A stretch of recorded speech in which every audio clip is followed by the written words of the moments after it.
ನಿರಾಸೆಯಿಂದ ಬಂದ ನಮಗೆ ಡೆಲ್ಲಿಲಿ ಯಾವುದೇ ರೀತಿಯಲ್ಲೂ ನಮಗೆ ಅವರು ಸೂಕ್ತವಾದ ಒಂದು ಕಾರಣನೂ ಕೊಡಲಿಲ್ಲ, ಮತ್ತು ನಮಗೆ ಪ್ರಾಜೆಕ್ಟು ಅಪ್ರೂವ್ ಮಾಡಲಿಲ್ಲ. ನಾವು ವಾಪಸ್ಸು ಕರ್ನಾಟಕಕ್ಕೆ ಬಂದ್ಬಿಟ್ವಿ, ನಮ್ಮೂರಿಗೆ ಬಂದ್ಬಿಟ್ವಿ. ನಮ್ಮೂರಿಗೆ ಬಂದ ಮೇಲೆ ಏನಾಯಿತು ಹಿಂದಿನ ವಿಡಿಯೋದಲ್ಲಿ ಹೇಳ್ತೀನಿ. ಹಾಯ್, ಹಲೋ, ನಮಸ್ತೆ, welcome to can I ask. ನಾನು ಬಂದಾದಮೇಲೆ ಇಲ್ಲಿ ನಾನು ಏನು ಮಾಡಬೇಕು ಅನ್ನೋದು ನನಗೆ ಗೊತ್ತಾಗಲಿಲ್ಲ. ಅದರ ಮಧ್ಯೆ ನಾನು ಎಲ್ಲ ಆಫೀಸ್ ಸೆಟಪ್ಪು ಮಾಡ್ತಾಯಿದ್ದೆ. ನಮಗೆ ಬೇಕಾಗಿರೋ ಇಂಟೀರಿಯರ್ಸು, ಫರ್ನಿಚರ್ಸ್ ಆಗಲಿ ಮತ್ತು ಎಲ್ಲನೂ ಮಾಡ್ತಾಯಿದ್ದೆ. ಸಡನ್ನಾಗಿ ನನಗೆ ನನ್ನ ಫ್ರೆಂಡ್ಸ್ ಕಡೆಯಿಂದ ಒಬ್ಬರು ಪರಿಚಯ ಆದರು. ಅವರು ಈ ಥರ ಇರುತ್ತೆ, ನಮಗೆ ಈ ಥರ ಎಲ್ಲ ಬೇಕಾಗಿರುತ್ತೆ, ನಾನು ಬೇರೆ ಆಫೀಸ್ಗಳಲ್ಲೂ ಕೆಲಸ ಮಾಡಿದ್ದೀನಿ, ಅವ್ರು ಹಿಂಗೆ ಹಾಕ್ಸ್ಕೊಂಡಿರ್ತಾರೆ, ಸೊ ನೀವು ಹಂಗೆ ಹಾಕ್ಕೋಬೇಕೇನು ಅಂತ ಹೇಳಿದ್ರು. ಸರಿ, ಅವ್ರು ಹೇಳಿದ್ದ ಹಾಗೆಯೇ ನಾನು ಎಲ್ಲನೂ ರೆಡಿ ಮಾಡ್ಕೋತಾ ಇದ್ದೆ. ಸುಮಾರು 2-3 ತಿಂಗಳಾಯಿತು. ನಾನು ಆಫೀಸ್ನ ಲೀಸ್ಗೆ ಹಾಕ್ಕೊಂಡಿದ್ದೆ, ರೆಂಟಿಗೆ ಹಾಕ್ಕೊಂಡಿರಲಿಲ್ಲ.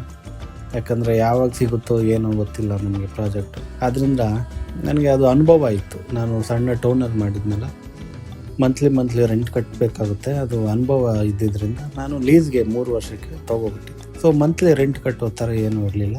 ಸರಿ, ಏನು ಮಾಡೋದು ಅಂದ್ಬಿಟ್ಟು ನಾನು ಯೋಚನೆ ಮಾಡ್ತಾ ಇದ್ದಾಗ ಅವರು ಬಂದು ಈ ಥರ ಇದೆ, ನನ್ನ ಫ್ರೆಂಡು ಒಂದು ಈ ಥರ ಇರುತ್ತೆ, ಮತ್ತು ಅವರು ನೆಟ್ವರ್ಕಿಂಗ್ ಅಂದರೆ ವೈಫೈ ಮತ್ತು ಈ ಕೇಬಲ್ ಕನೆಕ್ಷನ್ಸ್ ಎಲ್ಲ ಇರುತ್ತಲ್ಲ ವೈಫೈಗೆ, ಸೊ ಅದನ್ನು ಮಾಡಿಕೊಡೋರು. ಅದು ಬಂದು ನಮಗೆ ಆವಾಗೆಲ್ಲ ಇರಲಿಲ್ಲ.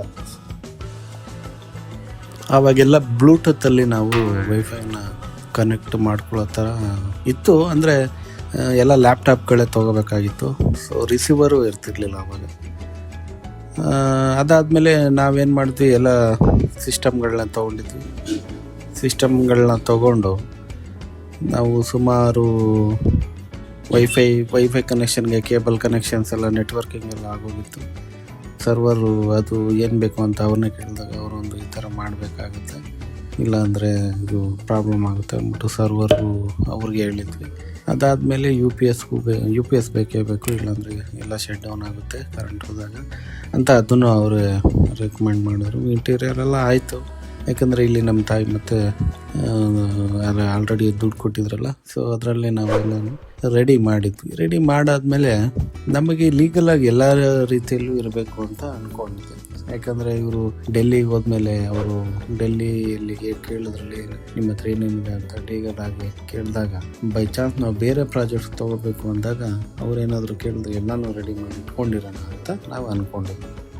ಫಸ್ಟು ಡಾಕ್ಯುಮೆಂಟು ನಮ್ಗೆ ಬೇಕಾಗಿದ್ದು ನಾನು ಪ್ರೈವೇಟ್ ಲಿಮಿಟೆಡ್ ಕಂಪ್ನಿದು ಡಾಕ್ಯುಮೆಂಟ್ ಮಾಡಿಸ್ಕೊಂಡೆ. ಏನಕ್ಕಪ್ಪ ಅದೇ ಮಾಡಿಸ್ಕೊಂಡೆ ಅಂದರೆ, ನಾನು ಸೋಲೋ ಪ್ರೊಪ್ರೈಟರ್ಶಿಪ್ದು ಡಾಕ್ಯುಮೆಂಟು ಮಾಡಿಸ್ಕೊಂಡಿದ್ದೆ ಇಲ್ಲಿ ಈ ಚಿಕ್ಕ ಟೌನಲ್ಲಿದ್ದಾಗ. ಸೊ ಅದಕ್ಕೆ ನಮಗೆ ಬೇರೆ ಯಾವುದೇ ಡಾಕ್ಯುಮೆಂಟ್ ಬೇಕಾಗಿರಲಿಲ್ಲ. ಆವಾಗ ವ್ಯಾಟ್ ಅಂತ ಇತ್ತು, ಸೋಲೋ ಪ್ರೊಪ್ರೈಟರ್ಶಿಪ್ ಸಾಕು, ಅದು ಸಾಕಾಗಿತ್ತು. ನಾವು ಪ್ರೊಫೆಷ್ನಲ್ ಟ್ಯಾಕ್ಸ್ ಆವಾಗ ಕಟ್ಟಬೇಕಾಗಿತ್ತು. ಸೊ ಅದು ನನ್ನ ಮೇಲೇ ಡಿಪೆಂಡ್ ಆಗ್ತಿತ್ತು, ಅದು ಸಾಕಾಗಿರೋದು. ಯಾಕಂದರೆ ನಾನ್ ವಾಯ್ಸ್ ಪ್ರಾಜೆಕ್ಟು, ಡೇಟಾ ಎಂಟ್ರಿ ಆ ಥರ ಇತ್ತು, ತೊಂದರೆ ಇಲ್ಲ.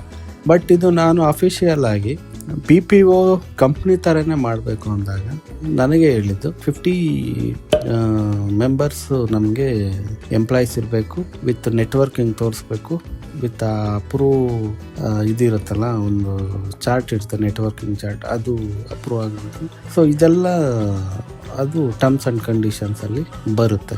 ಸೊ ಅದಕ್ಕೆ ನಾವು ಏನಾದರೂ ಒಂದು ಬೈ ಚಾನ್ಸ್ ಒಂದು ಪ್ರಾಜೆಕ್ಟ್ ಸಿಕ್ಕಿದ್ರೆ ಅವ್ರ ಹತ್ರ ಲೀಸ್ಡ್ ಲೈನ್ ಅಂತ ನಾವು ಹಾಕ್ಸ್ಕೋಬೇಕಾಗುತ್ತೆ. ಅಂದರೆ ಆ ಪ್ರಾಜೆಕ್ಟ್ಗೋಸ್ಕರ ನಾವು ಇಂಟರ್ನೆಟ್ ಲೀಸ್ಡ್ ಲೈನ್ ಅಂತ, ಏರ್ಟೆಲ್ ಆಗಲಿ, ಜಿಯೋ ಅವಾಗಿರಲಿಲ್ಲ, ಟಾಟಾದವ್ರ ಹತ್ರ ನಾವು ಹಾಕ್ಸ್ಕೋಬೇಕಾಗುತ್ತೆ. ಆವಾಗ ಅವರು ನಮಗೆ ಪ್ರೈವೇಟ್ ಲಿಮಿಟೆಡ್ ಕಂಪ್ನಿ ಡಾಕ್ಯುಮೆಂಟೇಷನ್ನೇ ಬೇಕು ಅಂತಾರೆ, ಬೇರೆ ಪ್ರೊಪ್ರೈಟರ್ಶಿಪ್ದು ಕೇಳ್ತಾ ಇರಲಿಲ್ಲ. ಯಾಕಂದರೆ ನನ್ನ ಹತ್ರ GST ಇರಲಿ.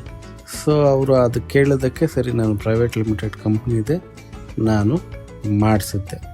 ಅದಾದಮೇಲೆ ಇದಕ್ಕೆ ಒಂದು ಲೀಗಲ್ ಲೈಸೆನ್ಸ್ ಡಾಕ್ಯುಮೆಂಟ್ ಏನು ಬೇಕು ಅಂದರೆ OSP ಅಂತಾರೆ, ಅದನ್ನು ಅದರ್ ಸರ್ವಿಸ್ ಪ್ರೊವೈಡರ್ಸ್ ಅಂತಾರೆ. ಅದು BSNL ಆಫೀಸ್ ಜಯನಗರ 4th ಬ್ಲಾಕಲ್ಲಿ ಕೊಡ್ತಾರೆ. ಎಲ್ಲ ಕರ್ನಾಟಕದಲ್ಲಿರೋ ನಮಗೆ BPO ಆಫೀಸ್ಗಳಿಗೆ OSP ಬೇಕು ಅಂದರೆ ಅಲ್ಲೇ ಹೋಗಿ ಅಪ್ಲೈ ಮಾಡಬೇಕು. ಸೊ ಅವರು ಎಲ್ಲಾನು ಈ ನೆಟ್ವರ್ಕಿಂಗ್ ಚಾರ್ಟು ಮತ್ತು ನಮ್ಮ ಪ್ರಿಮಿಸಿಸು ಮತ್ತು ಸರ್ವರ್ ಏನಿದೆ ಮತ್ತು UPS ಇದೆಯಾ ಇಲ್ವಾ, ನೆಟ್ವರ್ಕಿಂಗ್ ವೈಫೈದು ಕನೆಕ್ಷನ್ಸ್ ಎಲ್ಲನೂ ನೋಡಿ ಅವರು ಅಪ್ರೂವ್ ಮಾಡ್ತಾರೆ. ಸೊ OSP ಅದರಲ್ಲಿ 2 ಬರುತ್ತೆ, ಒಂದು ಡೊಮೆಸ್ಟಿಕ್ OSP, ಇನ್ನೊಂದು ಇಂಟರ್ನ್ಯಾಷನಲ್ OSP ಅಂತ ಬರುತ್ತೆ. ನನಗೆ ಹೆಂಗಿದ್ರು ಇವರು ಇಂಟರ್ನ್ಯಾಷನಲ್ ಕಾಲ್ ಸೆಂಟರ್ದು ಪ್ರಾಜೆಕ್ಟು ಕೇಳ್ತಾ ಇದ್ರಲ್ಲ, ಯಾರು ನಮ್ಮ ಡೆಲ್ಲಿ ಅವ್ರದ್ದು. ಸೊ ಬೈ ಚಾನ್ಸ್ ನಾನು ಇದನ್ನೆಲ್ಲ ಮತ್ತೆ ಇಟ್ಕೊಂಡು ಹೋದರೆ ಇಂಟರ್ನ್ಯಾಷನಲ್ದು OSP ಅವರೇನಾದರೂ ಕೇಳಿದಾಗ ನಾನು ಕೊಡ್ಬೋದು ಅಂತ ನಾನು ಬೋತ್ ಡೊಮೆಸ್ಟಿಕ್ ಮತ್ತು ಇಂಟರ್ನ್ಯಾಷನಲ್ OSP ಮಾಡೋಕ್ಕೆ ಅಪ್ಲೈ ಮಾಡಿದೆ. ಅಲ್ಲಿದ್ದ ಜೂನಿಯರ್ ಇಂಜಿನಿಯರು ನಮಗೆ BSNL ಜೂನಿಯರ್ ಇಂಜಿನಿಯರು ನಮ್ಮ ಹತ್ರ ಇಸ್ಕೊಂಡ್ರು, ಅಪ್ಲಿಕೇಶನ್ ಎಲ್ಲ ಇಸ್ಕೊಂಡು ಪಾಪ ನಮಗೆ ಹೆಲ್ಪ್ ಮಾಡಿ ನಮಗೆ ಬೇಗನೆ ಕೊಟ್ಟರು, ಬೇಗನೆ ಬಂದ್ಬಿಡ್ತು ನನಗೆ.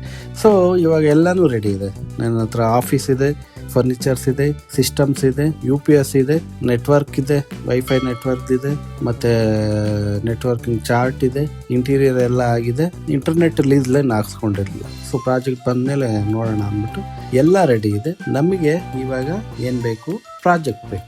ಸೊ ಪ್ರಾಜೆಕ್ಟ್ ಸಿಗ್ತಾ ಇಲ್ವಾ, ಇದನ್ನು ನಾವು ನಿಮಗೆ ನೆಕ್ಸ್ಟ್ ವಿಡಿಯೋದಲ್ಲಿ ಹೇಳ್ತೀವಿ. ಅಲ್ಲಿ ತನಕ ಥ್ಯಾಂಕ್ ಯು.